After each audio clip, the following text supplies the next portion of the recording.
Before we wind up ఏంటంటే మేము కన్నడలో కొన్ని సూపర్ హిట్ ఫిల్మ్స్ చెప్తాను కిరీటి, దాన్ని తెలుగులో ఎవరు చేస్తే బాగుంటుందో చెప్పండి. అలాగే తెలుగులో కొన్ని సూపర్ హిట్ సినిమాలు చెప్తాను, అది కన్నడలో ఎవరు చేస్తే బాగుంటుందో చెప్పండి.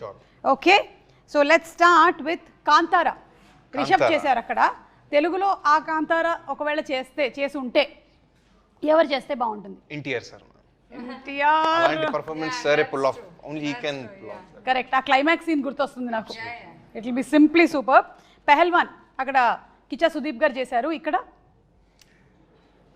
అలాంటి ఫిజిక్ అంటే Prabhas sir the ma'am. Okay. The best physique in the industry ma'am. Okay, title కూడా భలే సూట్ అవుతుంది. అలాంటి mass cutout sir. Okay, UI UI Upendra గారు అక్కడ. నాకు తెలిసి sir is one of a kind ma'am. అలాంటి ఫిల్మ్స్ చేయడం తెలుగులో కూడా చేస్తారు కాబట్టి. ఎస్. ఓకే, సో తెలుగులో కూడా ఉపేంద్ర గారికి వదిలేసాం అది. ఓం శివరాజ్ కుమార్ గారు. చిరంజీవి సార్ చేయొచ్చు. చిరంజీవి గారు సూపర్. యువరత్న పునీత్ రాజ్ కుమార్ గారు. NTR sir ma'am. ఎన్టీఆర్ గారేనా? ఎన్టీఆర్ సార్ 2 times ఒకటే. అంటే one of the most versatile ma'am. So అటు తిప్పి ఇటు తిప్పి మళ్ళీ ఎన్టీఆర్ గారి దగ్గరికి వచ్చేస్తున్నారు. సాంగ్ కూడా పాడారు. Correct, yes.